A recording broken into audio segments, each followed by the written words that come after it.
زبور 105۔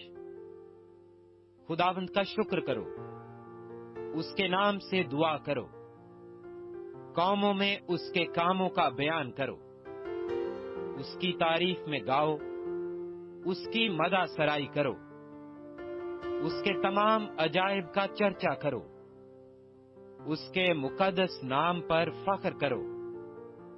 خداوند کے طالبوں کے دل شادمان ہوں، خداوند اور اس کی قوت کے طالب ہو، ہمیشہ اس کے دیدار کے طالب رہو۔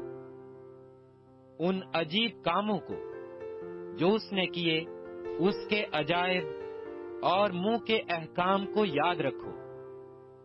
اسے اس کے بندے ابراہیم کی نسل، اے بنی یعقوب اس کے برگزیدو۔ وہی خداوند ہمارا خدا ہے، اس کے احکام تمام زمین پر ہیں۔ اس نے اپنے عہد کو ہمیشہ یاد رکھا، یعنی اس کا کلام جو اس نے 1000 پشتوں کے لیے فرمایا، اسی عہد کو جو اس نے ابراہیم سے باندھا، اور اس قسم کو جو اس نے اسحاق سے کھائی، اور اسی کو اس نے یعقوب کے لیے آئین یعنی اسرائیل کے لیے ابدی عہد ٹھہرایا، اور کہا کہ میں کینان کا ملک تجھے دوں گا کہ تمہارا موروثی حصہ ہو۔ اس وقت وہ شمار میں تھوڑے تھے، بلکہ بہت تھوڑے، اور اس ملک میں مسافر تھے، اور وہ ایک قوم سے دوسری قوم میں اور ایک سلطنت سے دوسری سلطنت میں پھرتے رہے۔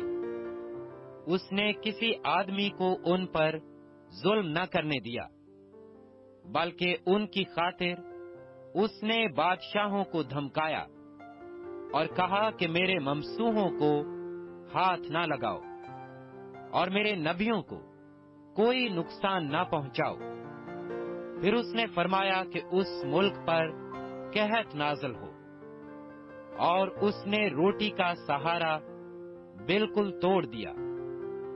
اس نے ان سے پہلے ایک آدمی کو بھیجا، یوسف غلامی میں بیچا گیا۔ انہوں نے اس کے پاؤں کو بیڑیوں سے دکھ دیا، وہ لوہے کی زنجیروں میں جکڑا رہا، جب تک کہ اس کا سخن پورا نہ ہوا۔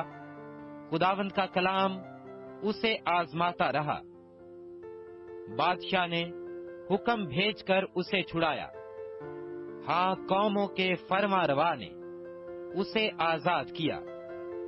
اس نے اس کو اپنے گھر کا مختار اور اپنی ساری ملکیت پر حاکم بنایا، تاکہ اس کے امرا کو جب چاہے قید کرے اور اس کے بزرگوں کو دانش سکھائے۔ اسرائیل بھی مصر میں آیا، اور یعقوب حام کی سرزمین میں مسافر رہا، اور خداوند نے اپنے لوگوں کو خوب بڑھایا اور ان کو ان کے مخالفوں سے زیادہ قوی کیا۔ اس نے ان کے دلوں کو برگشتہ کیا تاکہ اس کی قوم سے عداوت رکھیں اور اس کے بندوں سے دغا بازی کریں۔ اس نے اپنے بندہ موسیٰ کو اور اپنے برگزیدہ ہارون کو بھیجا۔ اس نے ان کے درمیان معجزات اور حام کی سرزمین میں عجائب دکھائے۔ اس نے تاریکی بھیج کر اندھیرا کر دیا، اور انہوں نے اس کی باتوں سے سرکشی نہ کی۔ اس نے ان کی ندیوں کو لہو بنا دیا اور ان کی مچھلیاں مار ڈالیں۔ ان کے ملک اور بادشاہوں کے بالاخانوں میں مینڈک ہی مینڈک بھر گئے۔ اس نے حکم دیا اور مچھروں کے غول آئے، اور ان کی سب حدود میں جوئیں آ گئیں۔ اس نے ان پر می کی جگہ اولے برسائے، اور ان کے ملک پر دہکتی آگ نازل کی۔ اس نے ان کے انگور اور انجیر کے درختوں کو بھی برباد کر ڈالا، اور ان کی حدود کے پیڑ توڑ ڈالے۔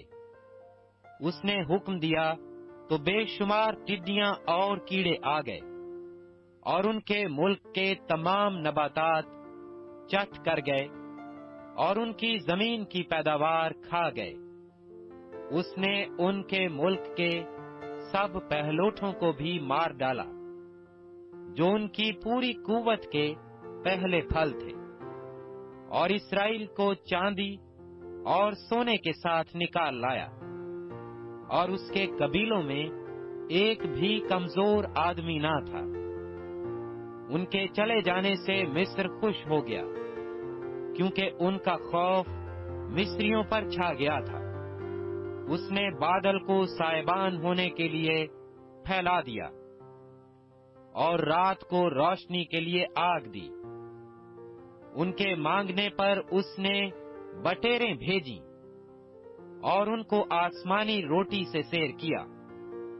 اس نے چٹان کو چیرا اور پانی پھوٹ نکلا اور خشک زمین پر ندی کی طرح بہنے لگا، کیونکہ اس نے اپنے پاک قول کو اور اپنے بندہ ابراہیم کو یاد کیا، اور وہ اپنی قوم کو شادمانی کے ساتھ اور اپنے برگزیدوں کو گیت گاتے ہوئے نکال لایا، اور اس نے ان کو قوموں کے ملک دیے، اور انہوں نے امتوں کی محنت کے پھل پر قبضہ کیا، تاکہ وہ اس کے آئین پر چلیں اور اس کی شریعت کو مانیں۔